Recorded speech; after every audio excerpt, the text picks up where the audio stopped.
Good morning to you, our Camnet TV viewer. This is a breakfast show that comes to your screen every morning from Monday to Saturday, where we bring you nothing but discuss the best of what is happening around in the country. And today on a Friday specifically, we talk about business. What is it that is happening in the business sector? A lot of progressive things have happened in the couple of months and weeks, and we're going to be discussing them on the set. Of course, we are also expecting a guest to join us at 08 hours, where we are going to have a lot of deliberation over Zambia's economic performance. Some of the highlights of the things that you should understand is the fact that government has finished the auditing of, or rather the selecting of companies to audit the country's current debt situation. And some of the companies were mentioned. We are going to speak to that later on in the program. Other things of interest that you should know is the fact that Zambia has now been classified as a low-income country from a low-middle-income country that we were somewhere in 2010, pardon me if not mistaken,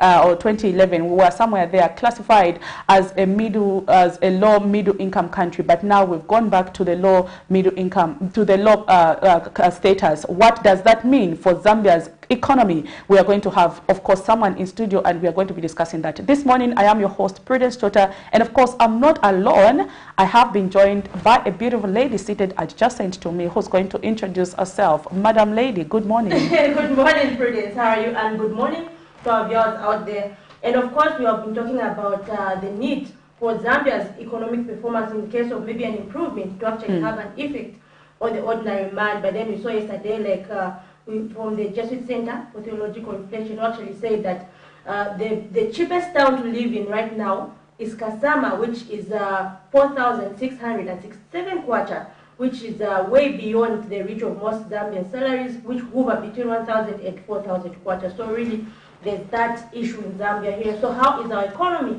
actually performing? And we actually look forward to hearing from our viewers out there. What are their thoughts on the current economic performance? What would they like to be done for them? And of course, Zipporah, when we come on the program, we do emphasize the fact that the people with the solution to what happens around in our country are you, the viewer. We've got a lot of important persons. Everyone is important who hold solutions to what is happening around, or who hold solutions to Zambia's being liberated from where we are as a low-income country, Zipporah. That's why we give an opportunity for you, the viewer, to call and make those submissions and contributions towards some of the topics that we discuss. So later on in the program, we are going to open our phone lines, and we're going to expect you, of course, the viewer, to just call in and make those submissions and contributions with regards to Zambia's economic performance. We are here to ensure that we have a stable economy, because it affects every one of us, beginning from the youngest to the oldest person in our country. Of course, we are affected by everything that happens. For those who've got solutions to those, we are going to give you an opportunity to just call and make those submissions. That's why Camnet TV is here and is not just another channel. Speaking to that, Zipporah, this morning, of course, when we come to the breakfast, or we come on the breakfast show, we also emphasize the need for persons to exercise. It's always important. I don't know, Zipporah, if you do exercise? Yes, definitely. We do exercise early in the morning.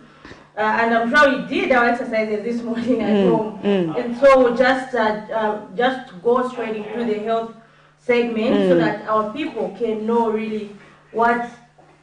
So we could just go straight into our health segment like we do every morning, so that you, our viewers out there, can actually have some knowledge. And so today we're talking about the issue of burns with Dr. Rafa Masaba Sith, who's just going to be talking about prevention. If you remember from Monday this week, we actually began on the issue of what are burns, what are the symptoms, what's the treatment, and really how do you actually differentiate different types of burns. And so today, the doctor is just going to be taking us into how we can actually prevent burns.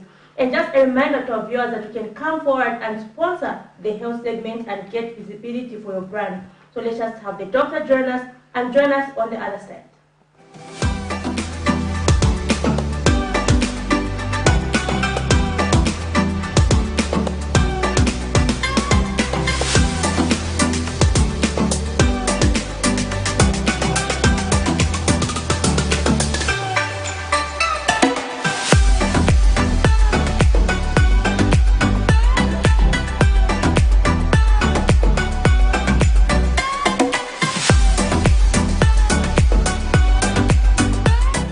Good morning. My name is Dr. Rafat Basit Masa. I'm coming from Medical Women's Association of Zambia, MWAS, and I'm from University Teaching Hospital. I'm working in Department of Surgery. We have been talking about very exciting topic, that's burns. We've talked about introduction of burns, we've talked about causes of burns, we've talked about symptoms of burns, we've talked about treatment of burn. This whole week we've been talking about also complications of burns.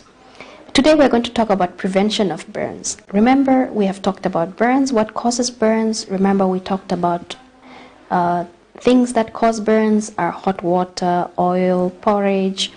Then you can have acids, you can have alkalines, you can have electricity, you can have so many chemicals, you can have so many things that causes burns. And these burns are quite devastating because it totally changes the life of a person. So we talked about also the symptoms. We said the burns are very painful, they become red, there is loss of skin. So we also talked about types of burns. We talked about first degree, we talked about second degree, and we talked about third degree. We talked about first degree, which is more of superficial burns. They can be handled quite well with just ointments and a bit of cleaning around.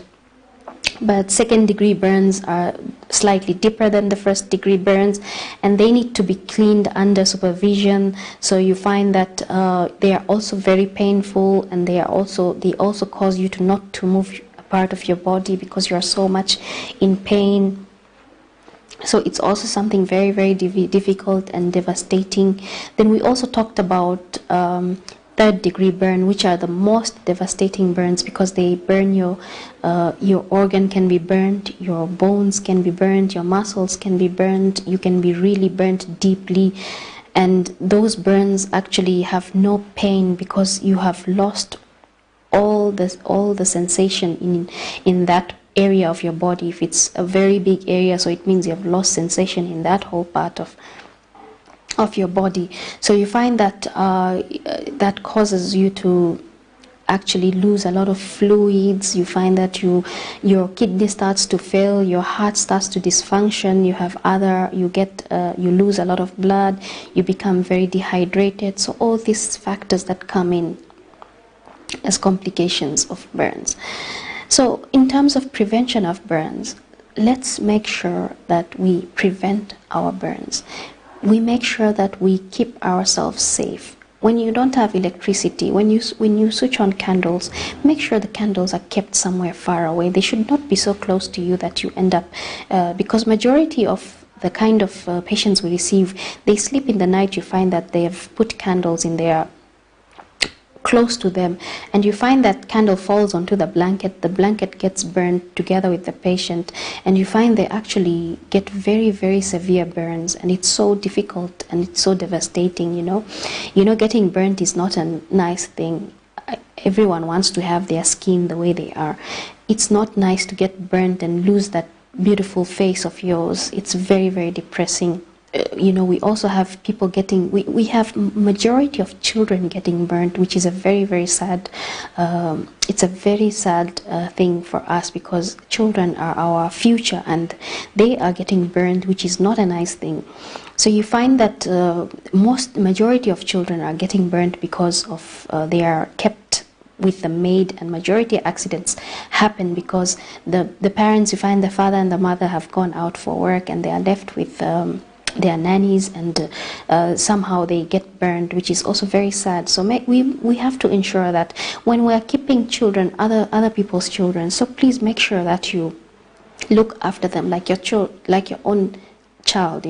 Make sure you protect them from stoves, from electricity, from hot pots, hot oil, all these things. When you're cooking in the kitchen, tell them not to enter the kitchen until they are done with the work. This thing of putting pots and hot things on the stove and leaving that place for a little bit of time, it's already enough time for a child to go and touch that thing and burn him or herself completely. So it's something which we can prevent ourselves. Make sure in the bathtub, when you're filling hot water for a child, ensure that you see the hot water yourself, fill it with your hands, and make sure that it's not too hot, because that way you also burn the children. We've also received people who have been burnt like that. So you make sure that it also psychologically depresses you. There are a lot of people who have been burnt, great percentages. You find they are alive, but they are always depressed. They have tendency of they don't want to live anymore because they feel like they are no longer beautiful anymore, and they feel like they are different from the rest of the world. So they have started isolating themselves. They become very, very depressed, which is not a nice thing, because we all want to see each other happy. We also want to see each other healthy. Being healthy it's very happy. There's a lot of happiness of being healthy. So ensure that we protect ourselves. Your sockets, please ensure that you keep them away from children, because the electrical burns that we receive are very, very deep. They are very hard to also to treat as well, and they are also very difficult for the patient, because, for example, one area has been burnt and they cannot live like a normal person. They cannot write books anymore. They cannot study. They cannot do a lot of things. That becomes very difficult. So make sure that we keep our children safe from getting burnt, because in UTH we receive so many burn patients every single day, which can easily be avoidable, and majority of these children get burnt with their nannies. It's very rare that mothers actually they get burnt with mothers. So please make sure that when we are leaving our children with nannies, we make sure we speak to them very nicely to tell them that please look after my child and make sure that he or she does not get burnt, because getting burns, you end up spending lots and lots of time in the hospital. That's also very depressing, because you find that you are in hospital for weeks and weeks and weeks, and time goes, and even after your child is fully functional, you find the child is depressed because of the huge trauma that he or she has gone through. So please make sure that you protect everyone else and yourself. So our take-home message is: prevent is better than getting cure. So prevent yourselves from getting burned. Prevent your little kids from getting burned. If you prevent yourself from getting burned, then you will have none of these complications. So please ensure that you look after yourselves and you look after our children. My name's Dr. Rafat Basit Masa. I'm coming from Medical Women's Association of Zambia, MWAZ. This whole week we've gone through burns. We'll be bringing you different types of exciting topics that you'll be learning from us every single day. Every day you'll be learning different beautiful things. Being happy is being healthy. Being healthy is being happy. So make sure that we all live healthy and happy. Please keep watching Camnet, because it will bring you different topics with different complications, different preventions, and different ways of looking into it. Thank you very much.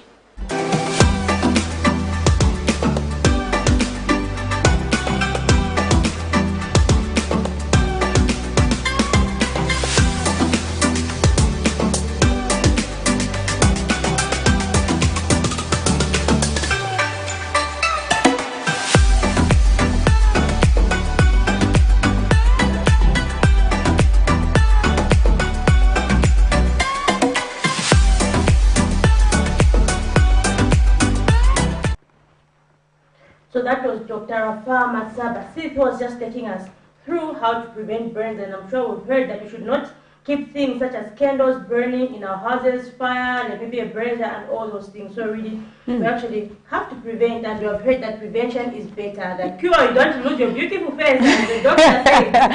Of course, Zipporah, and we know the season that we are in. This is a cold season, and we have a lot of tendency by people leaving their braziers in their homes in order to keep warm, but that is a danger to our health. We've heard that from the doctor, who says avoid it by by all costs, because you do not want to lose your beauty. And again, another thing, Zipporah, that I got from there is that if you get burnt and have to go to the hospital, you have to spend a lot, not just resources, but of course your time. You know, time is precious. As a productive person, the time that you have to spend making money, you have to spend it nursing maybe a child who was burnt in a home, or even yourself. So it takes away a lot of things, because healing from a burn takes a lot of time. It's different when you've got a headache, you go to the clinic, they prescribe some medication, but when you get burnt, it will really cost a lot. I remember Zipporah, my young brother, did go through that. At one point, my brother got burnt when he was very young, and I remember mom spent a lot of time in hospital. She spent about I think it should have been 2 weeks, because my brother was quite young. He was just about 2 years and some months when he got burnt. His whole chest and part, and the burns were quite deep, so they had to keep him in hospital with mom for quite some time. I remember it wasn't a good experience, and it's not an experience that someone would want to go through. So let us take care during this cold season. Ensure that you don't keep braziers in your home. And then speaking to that, I remember there's a story we had, Zipporah, 2 weeks ago of a couple that suffocated, and unfortunately the mother and the child died, and the father was rushed to the hospital because they suspected that they left a brazier and closed windows. Actually, they had 2 braziers, one in the kitchen, one in the bedroom. Oh. Due to the carbon monoxide, they suffocated. So I think their issue was about ignorance. So they wanted to keep the newborn warm, but in the end they didn't know the consequences of that. So I think we also need more sensitization. Yes, on the dangers of carbon monoxide. Yeah, that's true. So those are women from the Medical Women Association of Zambia, and they come on Camnet TV every morning from Monday to Friday, where we look at different kind of illnesses and diseases, how you can contract them, how you can prevent them, how you can protect yourself and stuff like that. Let's not take this for granted. It is important. I always emphasize to say you'd have to be healthy. Exercise. Apart from exercising, seek medical attention. Sometimes you might not know you've got a condition that is in you, and suddenly you just fall and die. I think we are hearing a lot of these cases, Zipporah. So visit your clinics, your health facilities once in a while to just examine yourself on how you are performing health-wise. Remember, a healthy nation needs healthy people. If its people are not healthy, it's going to be difficult to be productive in our country. So let's do that, Zipporah. Yes, definitely. And just now we have the money market, which just like the health segment is actually up for sponsorship as well. So before we start our day, we always let you know how our kwacha is faring against major currencies in the world. So let's just take a look at the money market. So we have the United States dollar, which is buying at 16 kwacha 28 ngwe, selling at 16 kwacha 16 ngwe. The Great British Pound, which is buying at 19 kwacha 19 ngwe, selling at 19 kwacha 56 ngwe. The euro, which is buying at 16 kwacha 24 ngwe, selling at 16 kwacha 56 ngwe. The South African rand, which is buying at 0 kwacha 94 ngwe, and selling at 0 kwacha 96 ngwe. And of course, our interest is always on the US dollar in comparison to the kwacha, because that's where we always measure. So I would have it selling at 16 kwacha 0.28, buying at 16 kwacha 0.28 ngwe, and selling at 16 kwacha 16 ngwe, which is not bad. Yeah, we have seen a stable currency, Zipporah. That's one thing that we need in our economy. If at all we are to see progress being made in our economy, we've seen the Zambian kwacha against the US dollar now trending at 16 kwacha 20 ngwe, between 16 kwacha and 16 kwacha 30 ngwe for quite some time now. That's a progressive move. This is what we need to see. We need a currency that is stable. Stability is always important for trade. We have seen the issue of fuel going up. So we need a stable currency, because we can't have a currency that keeps fluctuating, and we have this fuel pump price which is almost being increased every month, of course affecting, that will really have a negative impact on our economy. So it's good that we've seen a stable currency, and we hope our government are also going to work on other sectors so that we can see stability in other sectors. We've got a stable currency, we've got inflation rate that has reduced to a 1 digit. But we have a problem in the fuel sector, so we hope that issue can also be looked at. And then one thing that I've seen interesting in Zipporah, the kwacha against the South African rand. Kwacha is now stronger than the South African rand. And we do trade a lot with South Africa, because we import a lot of goods from South Africa, ranging from fruits to clothing and other stuff. So it is quite a progressive move that we are seeing there with regards to our local currency.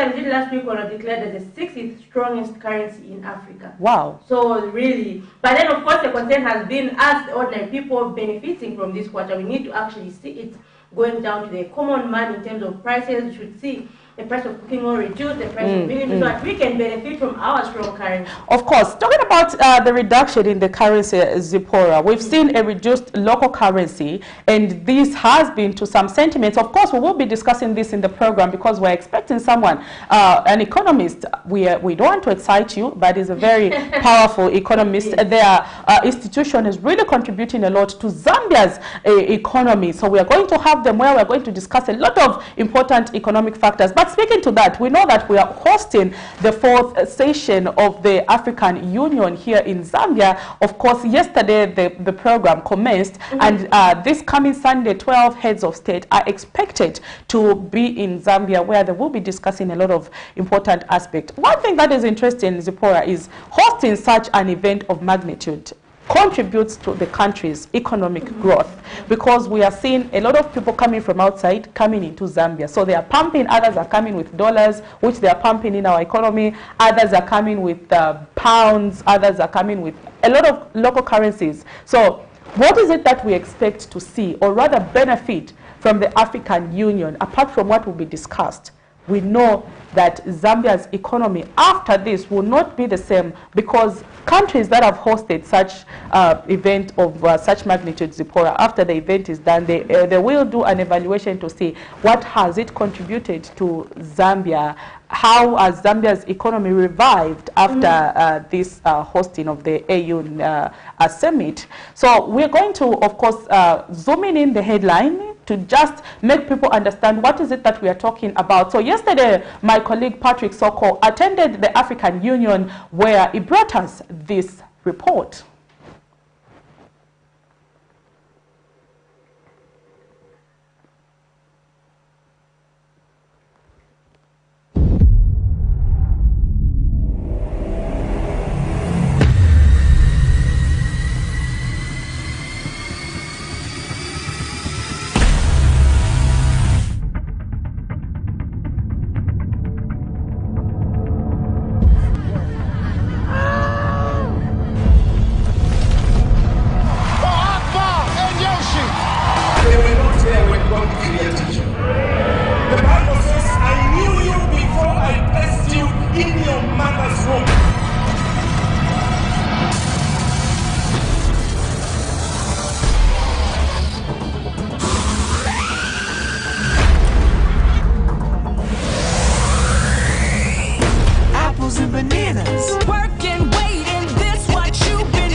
African Union mid-year coordination meeting is underway in Lusaka at the Mulungushi International Conference Center, Kenneth Kaunda Wing. A number of countries and attenders and 12 heads of states are expected to gather here. The 41st ordinary session of the Executive Council has been officially opened, and Zambia's Minister of Foreign Affairs, Stanley Kakubo, emphasized on the need to ensure that the continental body achieves financial independence. Also key among issues was the need to combat the COVID-19 pandemic, achieve peace and stability, among others. In our economies, there is need to invest in peace. Therefore, we must act swiftly in silencing the guns on our continent to free Africa of pockets of violence, terrorism, and insurgencies. Chairperson, as we deliberate and approve the allocation of resources in the budget for 2023, it is imperative that we collectively enhance our efforts towards resource mobilization and prudent utilization. We must also strengthen our resolve to curb the illicit financial flows in our continent. It was also observed that African countries need to improve contributions towards financing the African Union to reduce overdependence on cooperating partners. Meanwhile, African Union Commission Chairperson Musa Faki Muhammad has hailed the Zambian government for taking deliberate measures to successfully host the AU summit. He notes that the meeting comes amid challenges such as the COVID-19 pandemic and conflict between Russia and Ukraine, which has impacted negatively on many African countries. However, he points out that regional integration remains vital to achieving the continent's development and that they continue to identify bottlenecks to fine-tune the process. Concrete measures in order to ensure that we do something about the dwindling contributions of resources. In fact, if we go in that direction, we will reduce our dependency on our partners, and we obviously want to be as autonomous as we have always aspired. It's not only to mobilize additional resources, but we have to be effective and efficient. And notably, Senegal holds the presidency of the African Union, and its minister responsible for foreign affairs observed that some countries are facing security challenges that need collective efforts to combat. She also stated that Africa needs to be self-reliant in areas of health, including boosting intra-Africa trade, among others. We are also going to consider the working documents of the 4th Media Coordination Meeting, and of course we'll be considering the 2023 budget of our union. As far as Africa CDC is concerned, it is worth noting that for the past few years, it has remained the most important Pan-African institution, considering the decisive role that it played in combating and preventing and also providing treatment for COVID-19, and also making sure that there is vaccine coverage on the continent. Hosting an event of such magnitude, such as the African Union Summit, comes with numerous benefits to the host nation. And during the meeting, the minister also appealed to the delegates to explore Zambia's tourism sector. And this comes with benefits to the local economy.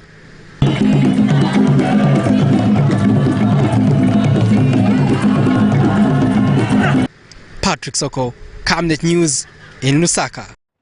There you have it. That is Patrick Soko yesterday, who was at the Mulungushi Kenneth Kaunda wing, where the AU summit is taking place. 12 heads of state at this Sunday expected to gather in Lusaka, right here in Lusaka, Zambia, where they are going to be deliberating a lot of important aspects that will contribute to liberating Africa from where it is to where we want to see it. We've got Africa's Agenda 2065 that we are looking to, that highlights a lot of important sectors. And of course, some of those are being discussed at the AU Summit. And of course, Zipporah, we spoke to the fact that hosting an event of such magnitude comes with benefits to the Zambian economy that we're expecting to see after the summit is done.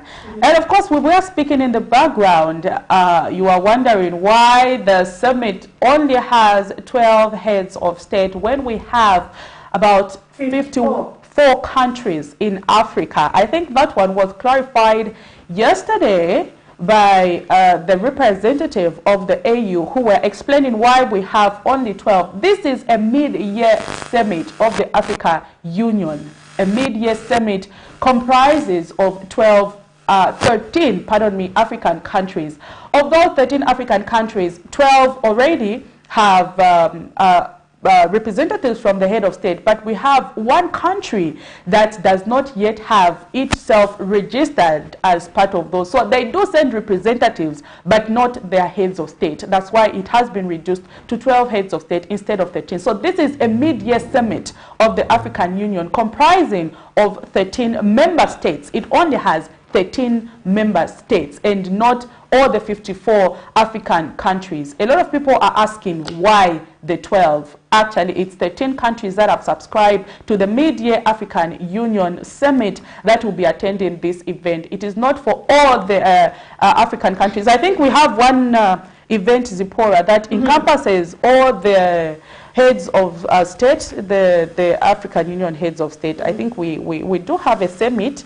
I just need to get my facts clearly that encompasses all heads of state. But this one, the mid-year summit, only has 13 countries that are subscribed to it. That's why we are seeing 12 heads of state come in. One country, of course, its president has not yet subscribed to, I think, what explanation did they give? I also need to get the facts clearly, but we will give you before this. Almost all the member states, only one. One is missing, isn't it? One is missing, but they do send... saying maybe people are not embraced. I think saw the same on social media. People are saying African presidents have shunned. I think it was due to ignorance.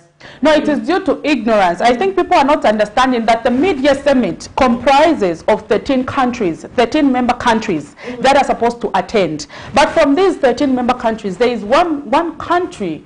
I'm not sure if it's Gambia or what, but there is one country whose head of state is not yet subscribed. But the country itself is part of the AU. So they do send representatives to come. That's why they have 12 heads of state, and the other council of ministers come from that country. So yesterday, the Council of Ministers summit commenced ahead of the Sunday event where 12 heads of state are expected. So far, we are hearing stories going around to say 9 heads of states have so far confirmed. We are remaining with 3 heads of state. We don't know the status. The AU did update us the day before yesterday to say they can only give you the figure of how many will be attending by Sunday because we still have days for others to confirm. But we heard rumors that 9 heads of state had confirmed.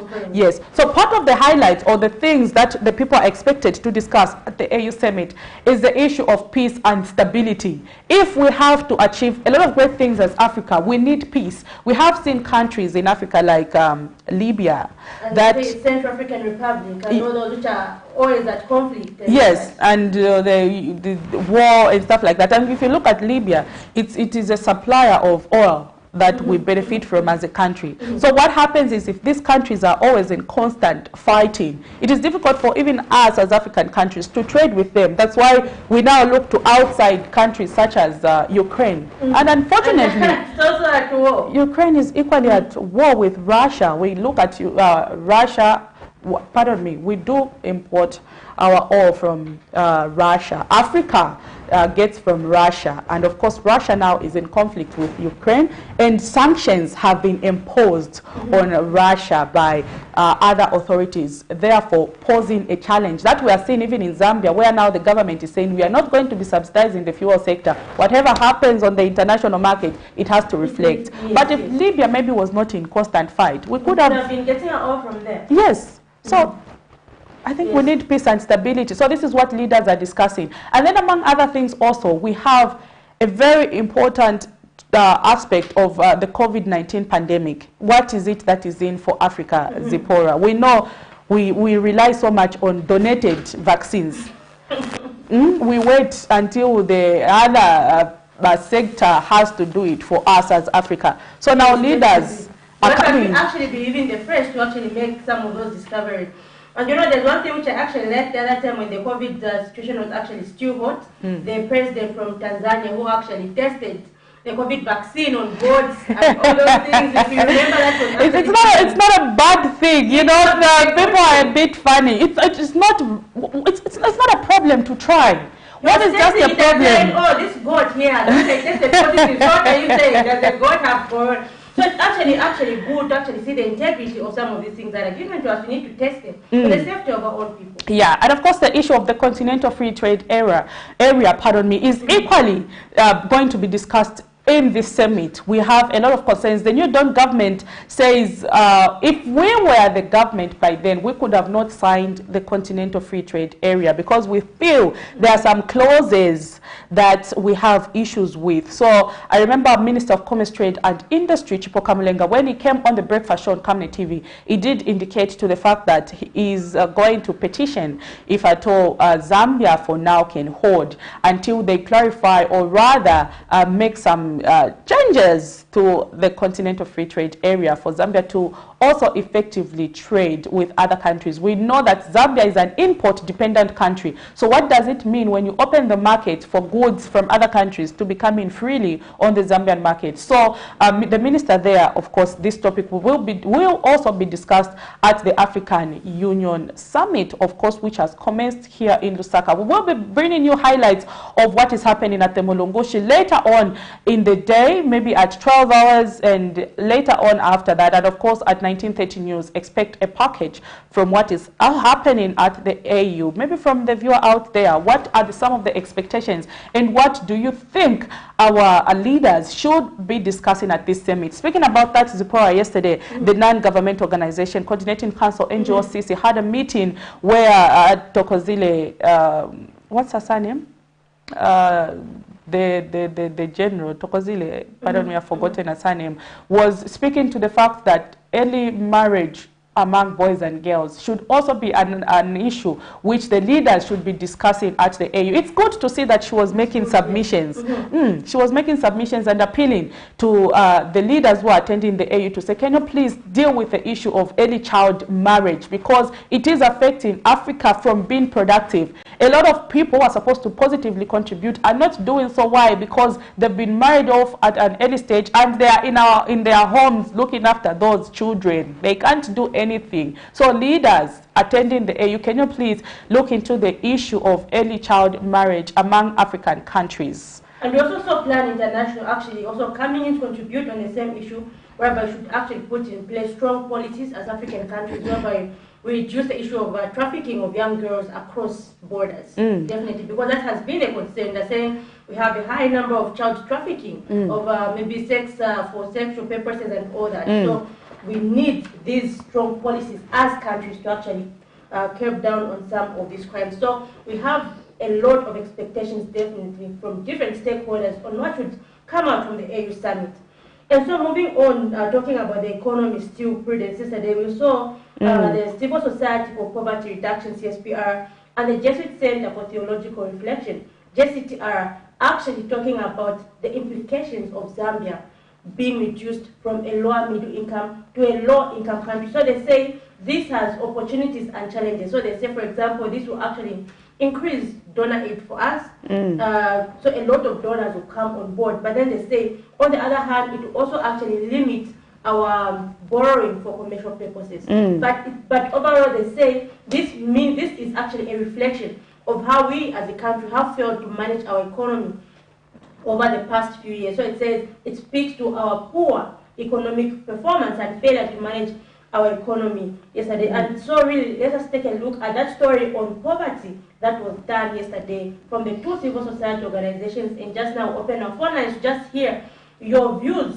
out there, maybe on your expectations from the AU summit, as well as other issues concerning the economy. Let's take a look at that story and join us after the story. Chief among the mandates of any government is to ensure that all citizens across the country have access to 3 decent meals a day, as the right to food is among the basic human rights. The ability of majority of citizens in any country to access decent food is therefore used as one of the measures to assess its progress towards reaching a status of development. The recent declaration by the World Bank that Zambia has now downgraded from a lower middle income to a low-income country, considering the failure by most families to access basic needs, has therefore sparked concerns in the country. Addressing the media Thursday during a joint press briefing with the Civil Society for Poverty Reduction, CSPR, Jesuit Center for Theological Reflection, JCTR Manager for Social and Economic Development, Ms. Chamamundia, says this situation presents both challenges and opportunities for Zambia. The situation presents both opportunities and challenges for Zambia. The country is likely to benefit, first of all, from increased donor aid flow towards social sectors, as well as grants and low-interest loans for growth sectors. It will also, to a larger extent, enable Zambia achieve its debt restructuring objectives. However, this is likely to stifle economic growth and decent job creation in the short to medium term, due to the quality of foreign investments that the country is likely to attract. She further says there is urgent need to put in place policies that will address the poverty situation in Zambia stating that the reduction in inflation in the country from 10.3% to 9.7%, as witnessed recently, does not trickle down to the common man, as prices of basic commodities are still beyond the reach of most citizens. JCTR surveys have established that the cost of living is so high that families adopt coping strategies such as reducing the number of meals a day to 2 or 1, renting poor housing facilities, inability to meet costs of essential drugs when sick, and failure to meet education costs. This negatively affects families' abilities to live dignified lives and perpetuates a vicious cycle of poverty. Meanwhile, CSPR Zambia Programs Manager Mr. Eddie Musosa says it is sad to note that despite Zambia having a Ministry of Green Economy and Environment, no projects have been put in place in response to climate change on the ground using Constituency Development Fund CDF. He has also applauded the move by government to conduct more consultations before allowing genetically modified organisms, GMO foods. The dangers of promoting GMOs are that they can be harmful to the human body, and they can also promote the multinational monopoly of seed, grain, animal, and the chemical market farming, which in the end can also end up eroding the indigenous seed systems which have long existed within our communities. Hence, as civil society organizations in this regard, we are encouraging the government to promote traditional and nutrient-rich foods that have got a long history of supporting health and wellness. But this is more sustainable as they also give back to the environment. The civil society organizations say they will continue to monitor progress made in relevant sectors in the country so as to offer sound policy advice for the development of the country. Zipporah Mshala, Camnet News, Lusaka. So that was the Civil Society for Poverty Reduction and the Jesuit Center for Theological Reflection, just giving us a picture of our economy right now. And I really feel bad that we've been classified to a low-income country, because we've got a goal in 8 years' time from now to actually be a prosperous, not only middle-income, but prosperous middle-income country. And so are we actually going to achieve that status with what is happening from a lower middle-income, because that was some progress, to a low income? Are we going to be a prosperous middle-income country by 2020? Of course, it will require enhanced efforts from the government for us to reach there. Yeah. A prosperous middle-income country status might be stripped off from Zambia by the year 2030, owing to the fact that the country has now been classified as... May not attain, yes. Yeah, we may not attain that because we've now been classified as a low-income country from a low middle-income, meaning if we are to be classified again, it will be to a low middle-income country before we can be a prosperous middle-income country by in 8 years' time. So we hope for the best from the current administration. We need the right policies that favor development in Zambia, more investment. And of course, I was reading a Bloomberg article somewhere as a horror where they were indicating that we have seen a lot of investors flocking to invest in Zambia owing to good policies that the current administration is putting in place. We hope to start seeing those investments come to fruition. We just don't want a situation where things remain on paper. I think we've seen that for quite some time, Zipporah, where an investor, we hear they'll be investing in the Molongoshi textile,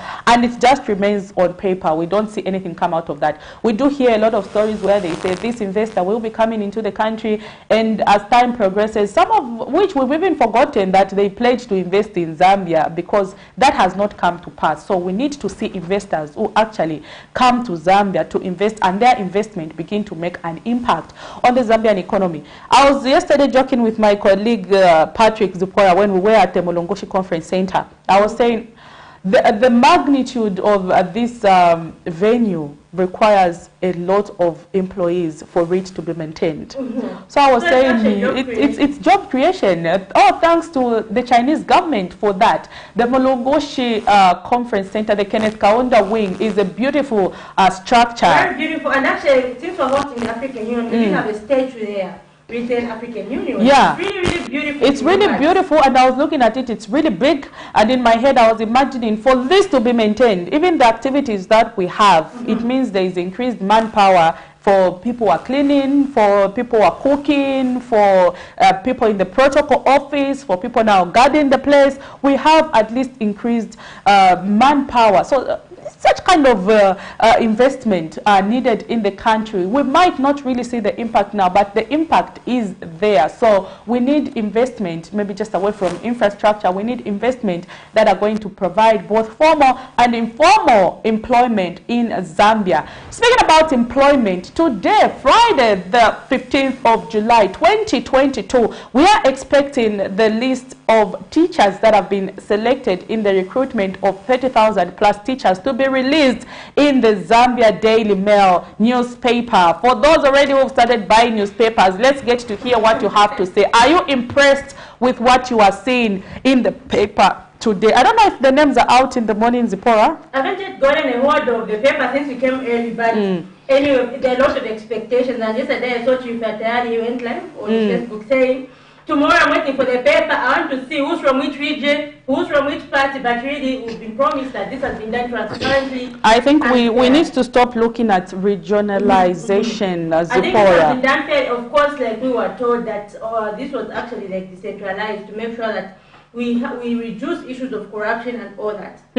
I think where we are as a country and as leaders, everything. Let's not politicize, yes, and of course regionalize. So when you say, I want to see who's been selected, what do you mean? So someone is trying to suggest we shouldn't see maybe people with Tonga names on the recruitment of teachers. This should not be the case. If someone is a Tonga and they are qualified and they live in Northern Province and apply in Northern Province, what is really the problem with that person being selected? No problem. You know, leaders, okay, let me not say much about that. But and the most interesting thing is 496 extra rather than the 30,000 that were actually proposed. Yes. So that was really something really good. So the people have actually commended the current administration for adding an extra 496 teachers to those recruited. And of course, we've been told that they'll be put on payroll in 2023. And we've heard, of course, complaints, but as long as they've been recruited, that's what is important. 2023 is around the corner. Those students start getting paid, and you know that's permanent and pensionable. Definitely. Yeah, so talking to that, let's see what our reporter Nelson Zulu did with that story yesterday. It has been a journey full of anxiety for the past 6 months for teachers who applied for the 2022 teacher recruitment exercise. In the spirit of bridging the gap in the teacher-pupil ratio, teachers can now breathe a sigh of relief as Education Minister Douglas Yakalima has announced the completion of the recruitment exercise and says the names of the successive applicants will be published Friday, 15th July 2022. The Education Minister has disclosed that a total of 30,496 teachers have been recruited, with Eastern Province recording the highest of the teachers recruited, standing at 4,187. 492 announced that government has allocated additional resources for the recruitment of more teachers. These will be selected from the 100,877 candidates that are already in our database. I am delighted to announce that the government has concluded the recruitment of 30,496 teachers, and the names of the successive applicants will be published tomorrow, 15th July 2022, across credible print and electronic platforms. The selected teachers will collect their appointment letters from the District Education Board Secretaries' offices across the country. Thereafter, recruited teachers are expected to begin processing their appointment documents in readiness to report. And Teaching Service Commission Chairperson Daphne Chimuka assured the citizens that the process was conducted in a transparent manner in accordance with the Commission's Act of 2016. Distinguished ladies and gentlemen, I am happy to announce that the teacher recruitment, which spanned over 6 months, was undertaken in a transparent and meticulous manner, using an automated teacher recruitment system. From what I have highlighted, you will appreciate that the process of extracting 30,000 teachers from the 100 and 877 applications which were received countrywide was not only objectively done, but also done in accordance with the announcement of the completion of the recruitment exercise has seen education stakeholders add their voices. When teachers go in the field, they should induct the teachers. They should take on the teachers and walk them through rules and regulations governing schools. And also to the newly recruited teachers, I want to urge our children. Teaching is a noble profession. They should be serious. And his government for actually walking the talk on this matter. We got worried when there was silence, but today the minister has launched the publication of names. Tomorrow, names are going to... The recruited 30,496 teachers is against a total of 100,877 teachers who applied for the recruitment exercise. Nelson Zulu for Camnet News in Lusaka. There you have it. That was Ministry of Education talking in collaboration with the Teaching Service Commission, who were, of course, giving us an update on teachers' recruitment. The long-awaited 30,000 plus now teachers' recruitment is today expected in the Zambia Daily Mail newspaper. For those who've already purchased the newspaper, let's get to hear what you have to say. While we were listening to that clip, my colleague Zipporah, there is the discussion that we had in the background, and the question is, the ministry now says teachers who will be recruited in this exercise will be put on the payroll in 2023, but this is 6 months to 2023, and of course there is a lot of excitement for those who will be recruited, but unfortunately they'll have to wait for 6 months more before they can begin to harvest the fruits of their labor. In studio today, we are joined by someone who is not new to the screen. He is the Executive Director for CTPD, Center for Trade Policy and Development. This is Mr. Isaac Mwaipopo. Sir, good morning. Good morning, thank you. And good morning, welcome to the studio. Thank you so much, and good morning to the listeners. Yeah, of course. We know that the consultations for the 2023 national budget have commenced. Your institution, I did see, is part of those who are making submissions for the 2023 national budget. But of course, we have the elephant in the room, that is the issue of teachers' recruitment, who will now be put on the payroll in 2023, as opposed to 2022, where the government indicated that they had put the recruitment in the 2022 national budget, but unfortunately the teachers will have to be on the payroll in 2023. Before we can maybe talk about the submissions that you made towards the budget, let's get to discuss that. Why do you think government has taken this step to put teachers on the payroll in 2023 as opposed to 2022? Well, to begin with, we should actually get to commend government for getting to finalize the process in terms of recruiting teachers. If you look at our country, it is actually facing a lot of challenges. Part of those challenges are situated in the education sector.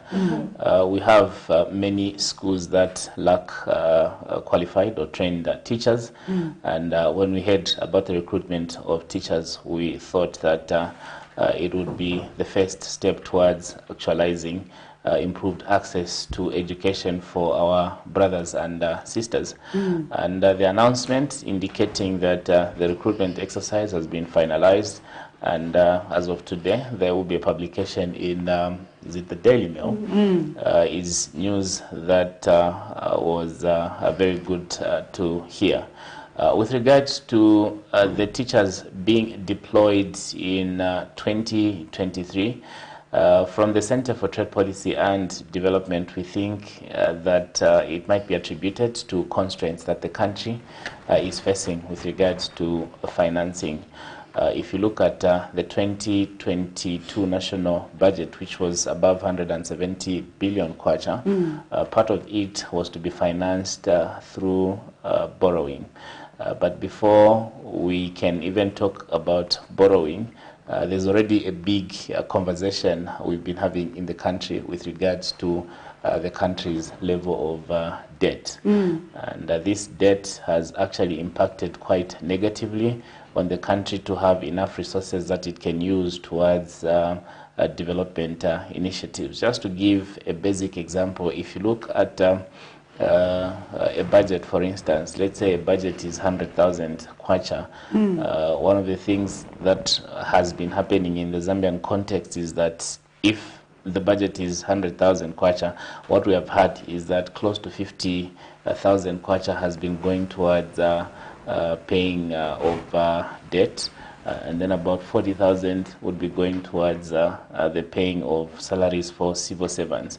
So when you look at the bigger budget in terms of 170, you still find that combination where a significant portion of our resources were going towards debt servicing, where we had a significant portion that was going towards payment of salaries, leaving us with very little resources that we can invest towards building of infrastructure, building of healthcare services, or even building of roads.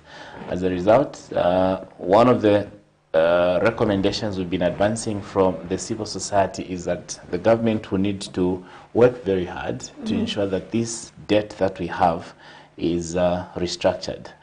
In terms of restructuring, we're basically saying that we should engage the people that we have borrowed from and request that they give us more time in terms of paying. And when they give you more time, there's also a reduction in terms of the amounts that you begin to pay. Let's say, Prudence, you owe me 10,000 kwacha, and we've agreed that you're supposed to give me that 10,000 kwacha within 2 months. We know that in those 2 months, you'd have to pay me a 5,000 this month, and then you give me the balance next month of 5,000. But if you approach me and request that, Isaac, can we restructure the debt that I owe you? And then I say, you'll give me that money in the next 5 months. It means that instead of paying me 5,000, you start paying 2,000, which gives you a bit of some relief so that you can reorganize yourself, clear the debt, and that's a process that has been happening. But there are some setbacks that the country has faced with regards to the restructuring of this debt. According to the 2022, sorry, I've taken a bit of some time. I'm trying to build the context and then get back to the recruitment issue, which is the main question. It is tied to this whole explanation. So according to the way the 2022 national budget was structured, there was high expectations on the part of government that we'll get a deal before June and the debt for Zambia will be restructured.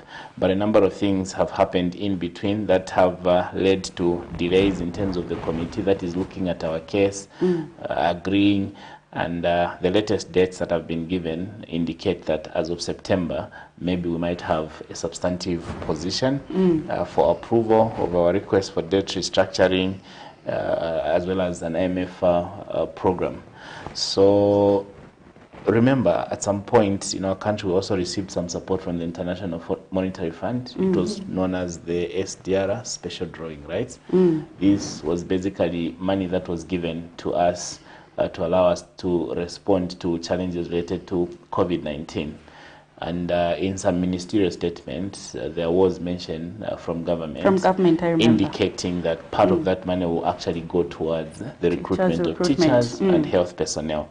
So if government is indicating that the recruitment of teachers is not tied to the IMF support program we're requesting for, but will draw part of those resources from the SDR, and they are changing, indicating that they can only put them on payroll next year, then there is need for government to come back and explain to the public in terms of what has happened to the special drawing rights funds that they had indicated. Just adding to that, maybe before you continue, we know that government currently is not servicing its debt. Yes, we know, I remember Minister of Finance did say there is some debt that we are still servicing, but the huge chunk of debt that we had is not yet been serviced. So between January and July, government has spent less in servicing of the debt. And of course, meaning we do have a bit of some liquidity in the economy despite not having gotten the IMF bailout package. So now this brings me to this question: why maybe the delay? Why is there this delay? If at all we are not repaying the debt, apparently, And of course, if we look at the Constituency Development Fund, we know that government released for the first quarter and part of the second quarter. We are now into the third quarter, and those resources have not yet even been released, meaning we still have some liquidity in our economy. So why do you think government is now prolonging this process by saying we are going to 2023? Where are the resources? So with regards to resources, I would want to take a view that looks at the way government mobilizes resources. So it's not really always the fact that the money is there. It's a process of always collecting through an institution like the Zambia Revenue Authority. So when Camnet pays for some services, and part of that money maybe is pay as you earn, then there's some money that goes to the Zambia Revenue Authority, or when CTPD pays its employees, part of that money goes to the revenue, or including trade-related activities through the borders and so forth. So the mobilization of resources to finance development is an ongoing process, and the resources are coming through from different sources. Part of the money comes through from toll gates and so forth. So you get to have resources at a given time, and you just have to prioritize in terms of which areas are more needy and need to be financed. And the resources mobilization actually goes on from as early January as up to December. But maybe we might need to just get a proper explanation from the Zambian government in terms of the shift itself. Could it be that the resources that we have are limited? They could be limited, because if you also look at the 2022 national budget, part of the plan, despite being highly indebted, was to also borrow money. But in the middle of this restructuring process, it could also have a bearing in terms of prospects for borrowing or getting some resources from alternative places. Now, should we have seen this recruitment take place if we're not ready to put the teachers on payroll immediately? So this is against the background of protests that have come recently from some teachers. So these were actually genuinely recruited, their names came out in the Daily Mail, and they were not put on payroll for over like 1 year, and we saw them protesting at the Anti-Corruption Commission saying they should investigate how their recruitment was done, if their names even came out. So really, should we have undertaken this recruitment if we're not ready to prevent such incidences in the future? So in our country, I think we've had certain times where there was even a freeze on recruitment. But even as we had a freeze on recruitment, we all started learning about some of the recruitments that were taking place. And a number of people were complaining that they had been recruited, given the actual documentation, but for a long time they have not been placed on a payroll, or maybe even being assigned to particular schools. And that in itself, like you have rightly put it, might need investigation, so that the people that were offered the jobs, if they've got even the actual documentation, can be provided with answers in terms of what exactly happened. And I think the sad part about some of these recruitments in our country is that at times there's even some exchange of monies. People get to pay, and sometimes there are demands that they should pay a certain amount of money for them to be considered for employment. So it becomes quite frustrating, especially on the part of someone who has gone through the school system, you've been educated, you've got qualifications, you do not have a job, you do not have resources, and as you are looking for a job, someone is asking you to pay. So there's a question of where will you even get that money? So it feels like you've been duped. Mr. Isaac Mwaipopo is the Executive Director for the Center for Policy, Trade and Development. And this morning we are discussing Zambia's economic performance. A lot of aspects will be discussed in this program, but we were discussing teachers' recruitment, where government has said the teachers will only be put on the payroll in 2023. So for those who are watching us in the comfort of your home, on your gadgets, in your offices, and everywhere you are, let's get to hear what you have to say. Are you a teacher who's been recruited? What is your take over this? I've seen Mr. Mwaipopo here has mentioned that government needs to come back and explain why this has been the case, because last time they indicated that the resources to recruit these teachers will be coming from the special drawing rights, of which these monies were already given to the Zambian government. So the question that now bangs for answers is, what happened to these resources? Shout out to all those who are following us on different platforms. On our Facebook there, good morning to Patrick Chishinka, who says, I'm watching from Mazabuka. We've got Lisa Nimba and Sydney Sebastian Saindonatsik. I was laughing when I was listening to this name, but thank you so much for watching Camnet TV. And we have a caller. Hello. Sir, good morning. Yeah, good morning, my friend. This is Jack. I'm calling from Karubia. It's good to know Northwestern Province is tuned in this morning. Please go ahead with your question or contribution. I'm just interested or following your discussion over the teachers recruitment. My contribution on that one, I think, just of what congratulate the government for that. Now, my worry is, I just said from for the commission when she said the applicants were 183.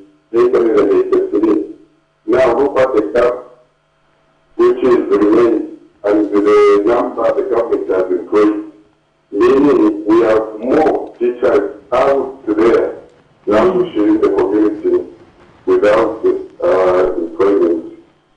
That's my word.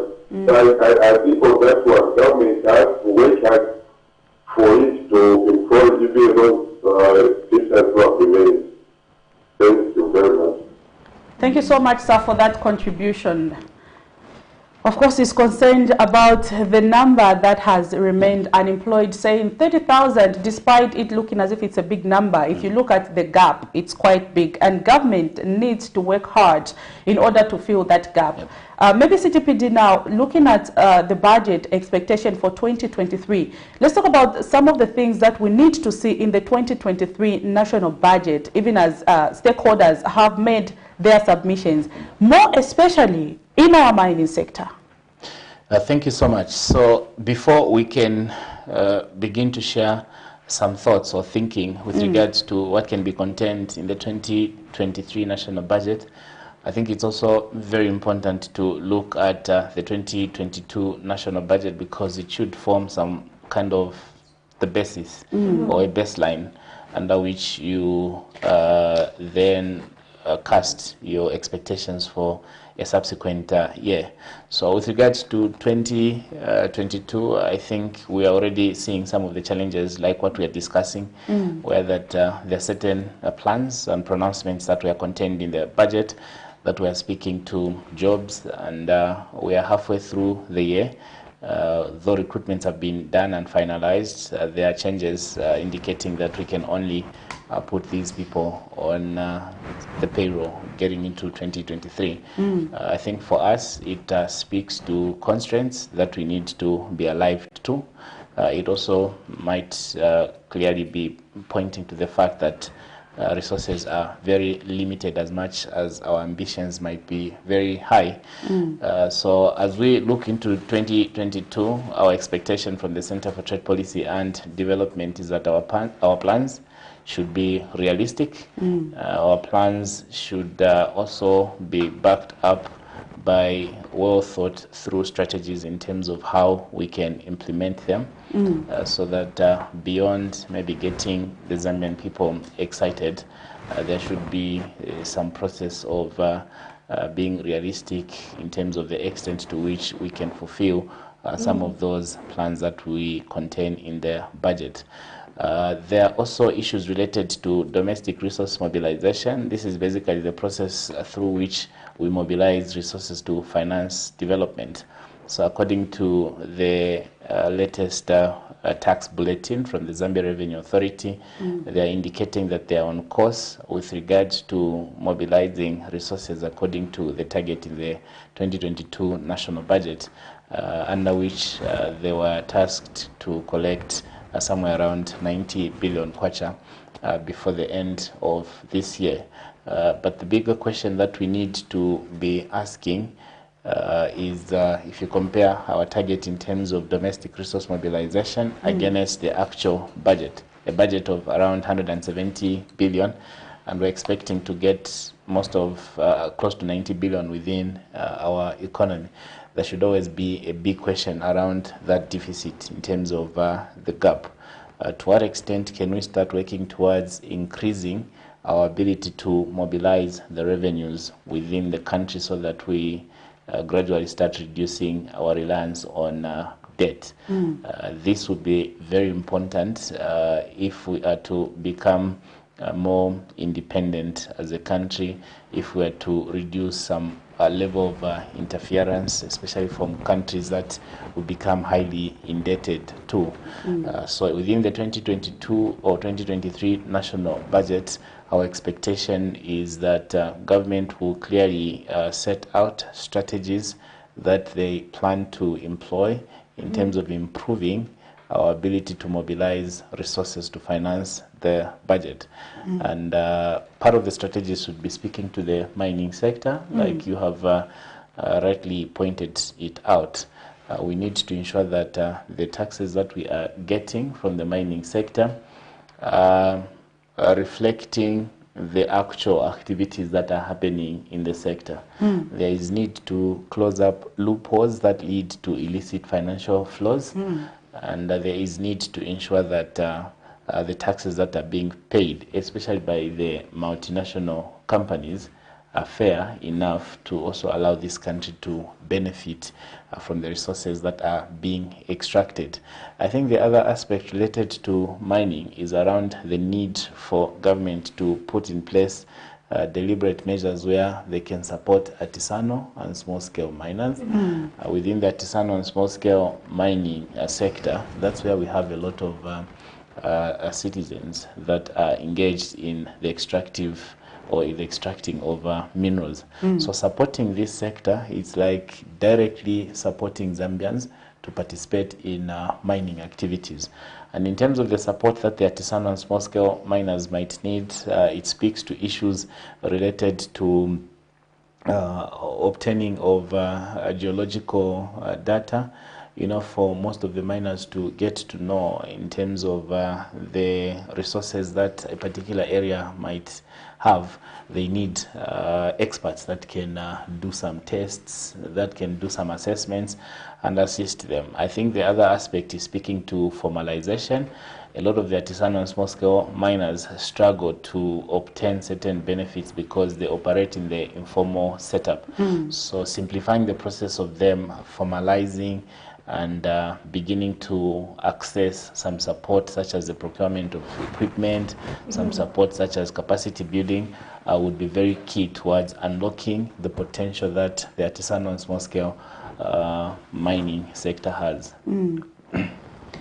Interesting submission there. Maybe, I know you've spoken to this over and over. Do you think the current tax base that we have is contributing enough to the country's coffers or to the revenue mobilization of our country? The current tax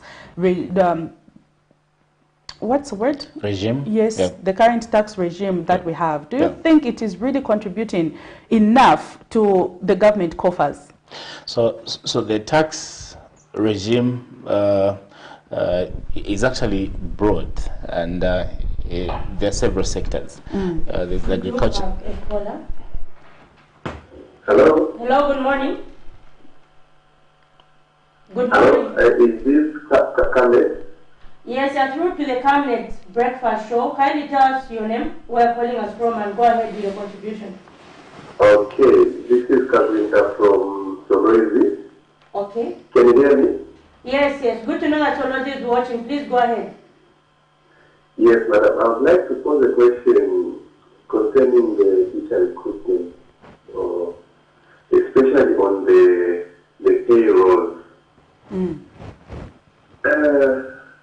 Sir, why are you releasing the names of it now when you know that you will put the teachers on payroll next year?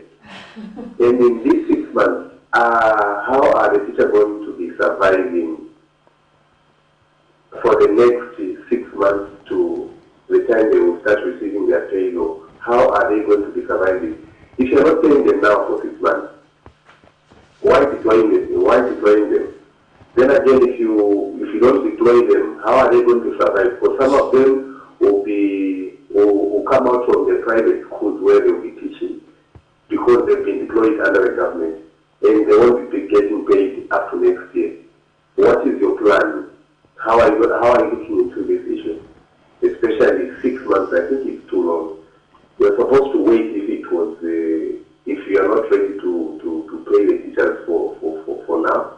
Maybe you wait for the resources next year. Mr. Kazinda. Okay, thank you so much. We are going to speak to that. Okay, maybe just to make it clear so that we don't swell the viewer, Mr. Isaac Mwaipopo is the Executive Director for the Center for Policy, Trade and Development. So this is an organization, of course, baby Mr. Mwaipopo, that of course it's a civil society organization that is here to offer checks and balances to the government and of course make submissions on some of the things that are happening in our economy. It is not from the Ministry of Education, but from the civil society organization.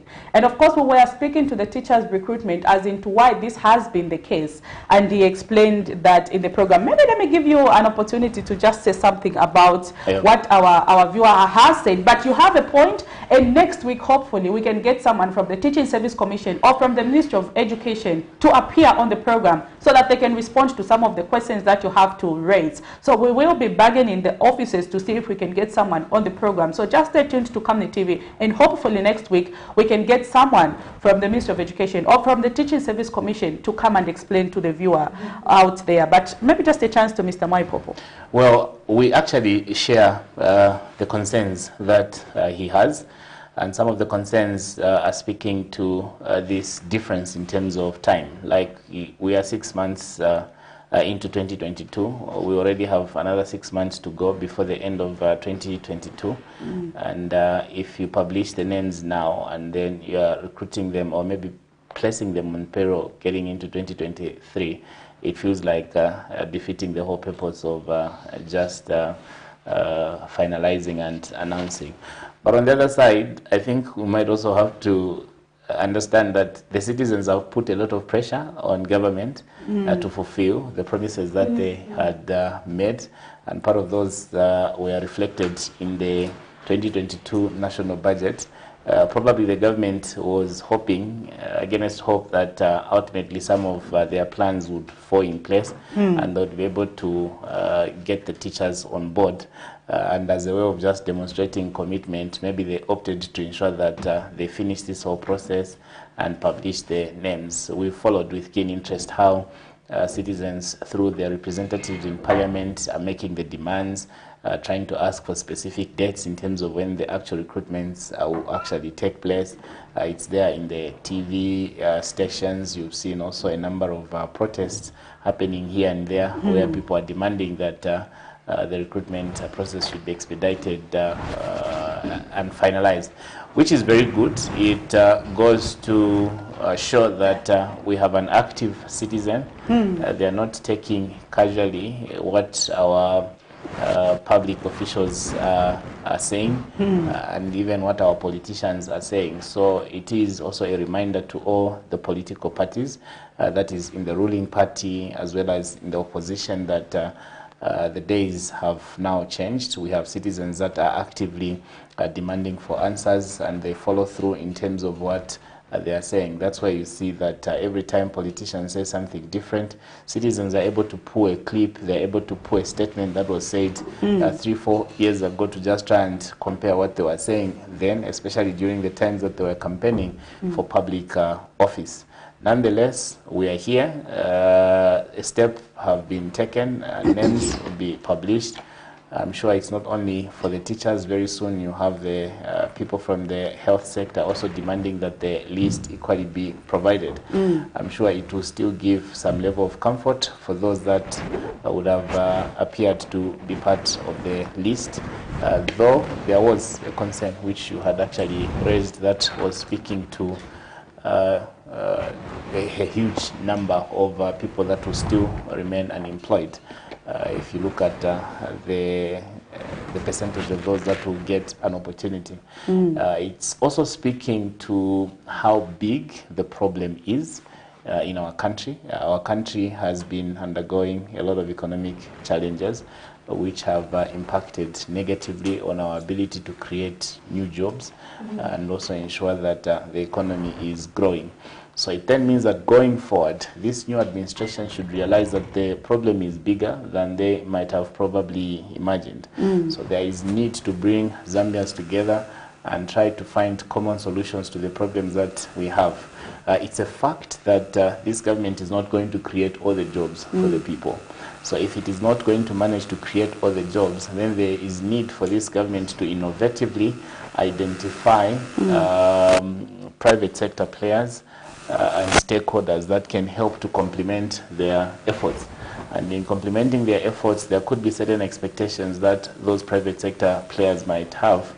Some of them might want some incentives to invest in the education sector, and some of them might want to ensure that government maybe changes certain laws. And it is from those conversations that we can begin to aggressively address most of these challenges that we are facing. Imagine, out of all the jobs, there are people like yourselves that have done journalism, there are others that have done public administration, others have done development studies. But in terms of the recruitment in the budget, you're only targeting those that have done some courses that are related to health and education. So there's also a bigger question. So what happens to others that have studied other different programs, and most of them could have also been supported by government through bursaries to study at the University of Zambia, NIPA, the Copperbelt University, and so forth. So the problem is big.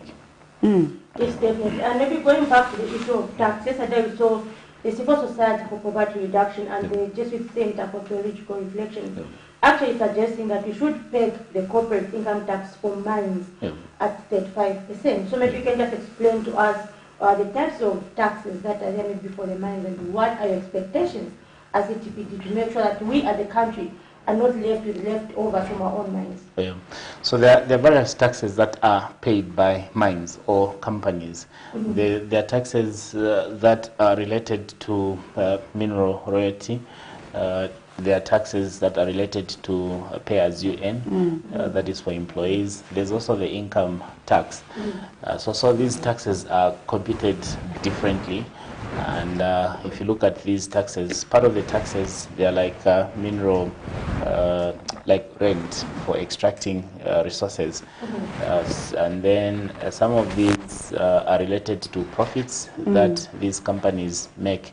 So out of all the business activities that they make, if they make a certain profit, then it has to be paid to government through the Zambia Revenue Authority.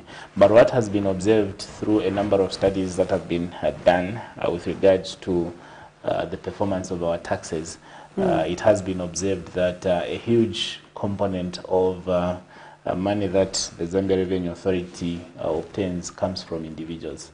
So it comes from the pay-as-you-earn that a number of companies would pay. But pay-as-you-earn is directly connected to individuals. It means that a lot more money is gotten from you, a lot of more money is gotten from me to ensure that we support the country's development aspirations. And from that background, a number of us have been concerned that we can't have a situation where the citizens are the ones that are contributing more towards taxes when there are companies within the country that are making profits from our God-given resources. Can we have a fair play to ensure that as much as our resources are being exploited, there should be fair taxes that are also paid? It could be part of the reason that our colleagues from the Civil Society for Poverty Reduction and the Jesuit Center for Theological Reflections might be making such a demand. It's just like an indirect way of trying to send a reminder that can we have the companies that are investing in this country to play their part also in terms of supporting the country's development aspirations. Mr. Isaac Mwaipopo is the Executive Director for the Center for Policy, Trade and Development, CTPD, here in Lusaka. And of course, we are discussing Zambia's economic performance. One thing that we know is that the consultations for the 2023 national budget have already commenced and stakeholders have already made their submissions. We look to the Ministry of Finance to see if at all the submissions will be considered going forward. But there is also an issue of Zambia being classified as a low-income country from a low-middle-income country status that it was accorded in 2011. And a lot of people are asking, what does that mean for our economy? Mr. Maipopo, pardon me, let's now speak to that. Zambia being classified as a low-income country, what does that mean for the Zambian economy? And for those who are watching, let's keep to interact. Those who are following us on Facebook, thank you so much. I've seen Abraham Silungwe has just joined and says following. Thank you so much for tuning in to Camnet TV. For those who have to make those contributions and submissions, please, you can call the numbers that are on the screen and let's get to hear the solutions. I always say solutions to what is happening in our economy lies in you, the viewer, and we need you to bring them up so that the stakeholders can listen. So looking at Zambia now being classified as a low-income country, what does that mean for the Zambian economy? Well, issues related to being a lower middle-income country, a lower-income country, a prosperous middle-income country, and so forth, these are basically processes that are undertaken to measure the state of development for a country. Is a country wealthy? Are the people benefiting from its wealth? To what extent can a country respond to challenges that it is facing? So there are specific thresholds that are often used in terms of measuring that. And once the country is categorized, then you can know in terms of its state. So two things come into play. There's what is known as gross domestic product. And we actually have a phone. Hello, good morning. Yes, you're through to the Camnet Breakfast Show. Can you tell us your name? Can you hear me? Hello, sir, good morning. We can hear you. Can you hear us? Okay, I'm Mr. Monga from Lusaka. It's good to know Lusaka is tuned in. Mr. Monga, please go ahead with your contribution. Yes, it's just a question. I want to find out from the, especially from the schools or community schools in rural areas. Yes, I have been visiting some schools in rural areas where I found that maybe you find that there is only one teacher from the 1 to the 6, and the government have announced that it's a free education, and the community can't say the teachers who are employed in rural and the students are suffering without having the teachers. What is the point of the government over that problem? Pardon me, you are saying what is the government stance over community schools that only have one teacher, considering that there is this recruitment that has happened? Yes, because we request that the schools has no teachers, then the community employs no teachers from the very base. Now that's because of the free education, the teachers of the girls, they cannot be paid. Okay, I hear you. That's a good submission that you've made. We'll have to follow it up with the Ministry of Education. We'll pose that question. Hopefully we can get the Permanent Secretary or the Minister himself to respond to that. But thank you so much for that submission. Thank you. Thank you so much. Is someone concerned there to say most of rural schools have their own community-based teachers who they have nominated to teach in these schools. Now that government is recruiting the 30,000, what will happen to those volunteer teachers who have been volunteering to teach in these schools? Maybe the question we would have asked is, are they qualified teachers? Indeed. So if you look at most of the community schools, those that are selected to help support in terms of teaching our young brothers and sisters, it's often out of the consideration that these young people need to have a chance at school. But you'd find that in their community, there are limitations in terms of facilities. You find that there's no government school, and as a result, the community comes together, puts up some basic structure, and sometimes there's non-existence of even a structure to just allow for teaching. And in many cases, you'd find that these volunteers have not gone through the formal training. And in many cases, they also face a number of limitations in terms of tools to use for teaching. The initiatives and the innovation is to be commended, but beyond that, there is need for us to push our government to ensure that those communities that are disadvantaged can get to build schools for children, and options or opportunities that can be leveraged on should include the Constituency Development Fund. If these communities are able to know that within their constituency or within their locality there's an increase in terms of resources to finance the Constituency Development Fund or the constituents, and part of those resources can actually go towards improving infrastructure for education. It would be important that the local communities then make that demand that we need a school. Beyond the Constituency Development Fund, it's always important that we also push it through the central government, that more resources can also be found to complement the Constituency Development Fund and build the requisite infrastructure, so that as we do these recruitments, we can also get to send qualified personnel to these communities. But remember, building the school alone is not entirely the solution, because if you can't have a school infrastructure in a particular place, it also means that you also lack certain facilities like accommodation for these teachers that we're recruiting. It will also have challenges related to health facilities that can support the well-being of these people that are employed. So we should push more to ensure that the government of the day responds and finds the resources to finance these needs. Important there. I hope, Mr. What was the caller's name from Lusaka? You've gotten the explanation that Mr. Mwaipopo has made. Thank you so much for tuning in to Camnet TV. As trader there, I see you are saying sad on the development of payroll. Of course it is, but we hope for the best from the government to quickly look into the issue. One thing that I know is when the citizens bargain, as you said, Mr. Mwaipopo, that the citizens that we have now are not like the way it is in the past. When you promise, they'll still come back to you to offer checks and balances. And we saw this happen with the Food Reserve Agency, where they announced 160 for a 50 kg bag. And because people went and bargained and said, this is not what you promised, later on, the agency came back and increased to 180. They reduced the number of depots to about 600 and something, but they've rescinded that decision and gone back after people bargained and said, where do you think we're going to take our commodity? So maybe with citizens bargaining, the decision might be retained. You might be put on the payroll at the right time, because the citizen holds the power to what happens around. And it's good that we have a listening government that is listening to the cries of the people. Moving on now to Zambia being classified as a low-income country. Yes, so as I was saying, these are thresholds that are basically used to gauge in terms of the level of economic development that has happened in a particular country. Two concepts come into play. There's what they commonly call GDP. There's also what they call GNI. GDP, gross domestic product.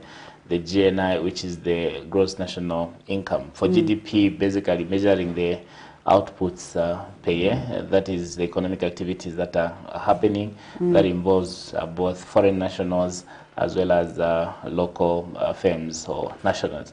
But when it comes to the gross national income, then we get to subtract the foreign, the contribution from foreign entities, and look at how much we get to remain with, divided by the total population in terms of that's where the per capita issue comes in.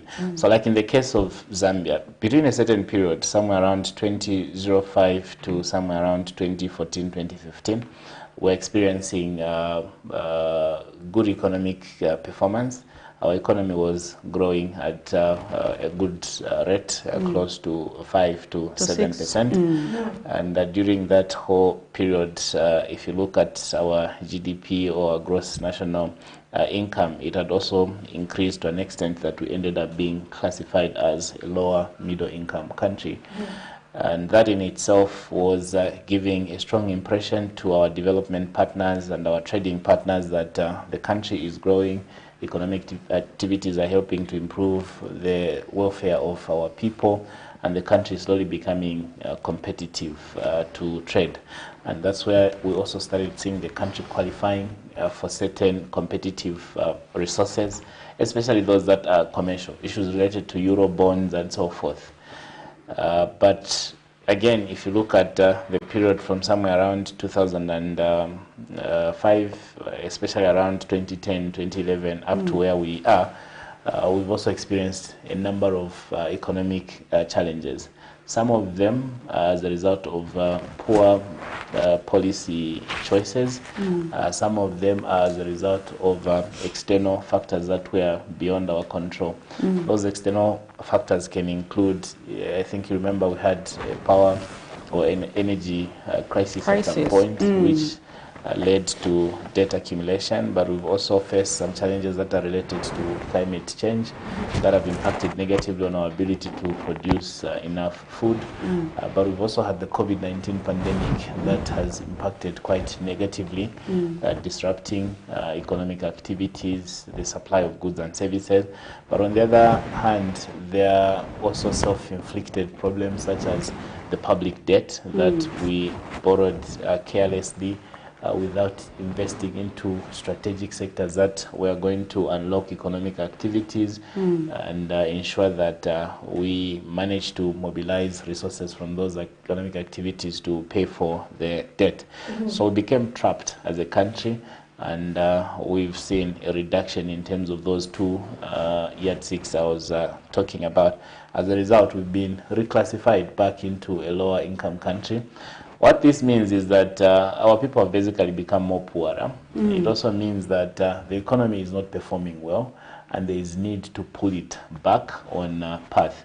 If you look at economic growth, it has the rate at which our economy is growing, it has reduced significantly to an extent that we're now talking about being somewhere around 2.4.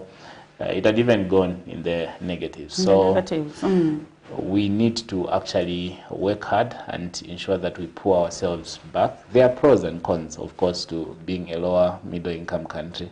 One, you don't need to take pride that you're poor. Some people actually celebrated this some time back when we were like, highly impoverished poor country hippie. So people are drinking and know that, no, finally rich hippie. They don't know what that means right now. And so, Mr. Maipopo, really, could we also be ignoring factors such as maybe corruption? Given that we have issues like the Financial Intelligence Center, which has been showing that the country has been losing a lot of money, could that be one of the major contributors for us actually being degraded to a low-income country? So issues related to corruption do contribute to some extent, in the sense that corruption erodes us of resources that are needed to respond to development aspirations.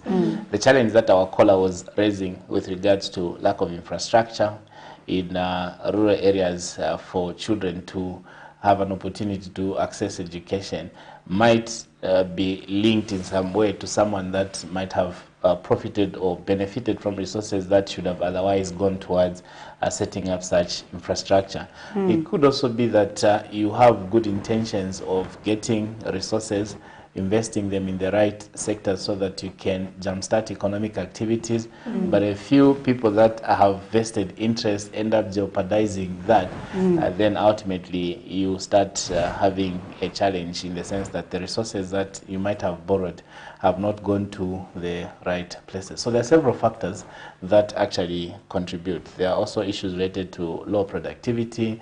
If you look at our investment into strategic sectors like the agriculture sector, most of the resources have gone to the production of maize. You haven't seen much of support going to the production of soybeans, rice, beans, groundnuts, and some of these other crops I'm mentioning are high-value crops which can give us good returns. We've also seen bad policies such as closing up borders for exports, and in that way, as a country, you are losing out on foreign exchange earnings. Yeah, Mr. Isaac Maipopo, the Executive Director for Center for Policy, Trade and Development. Maybe as we conclude in less than a minute, what are your concluding remarks with regards to some of the submissions that you would make to the government in the shortest possible time to to contribute to the economic performance. We've seen the issue of fuel has also been a topic of discussion. So maybe just in less than a minute as we conclude, what is your last concluding remarks? Well, from the Center for Trade Policy and Development, our appeal is basically that the new administration should recognize that the challenges that we are faced are challenges that need collective wisdom and collective approach. I think they should step up and improve on consultation. There is need to consult widely and ensure that the decisions that are being made are decisions that have got the buy-in for Zambians. Key among the sectors that they should embrace in terms of consulting includes our academic institutions.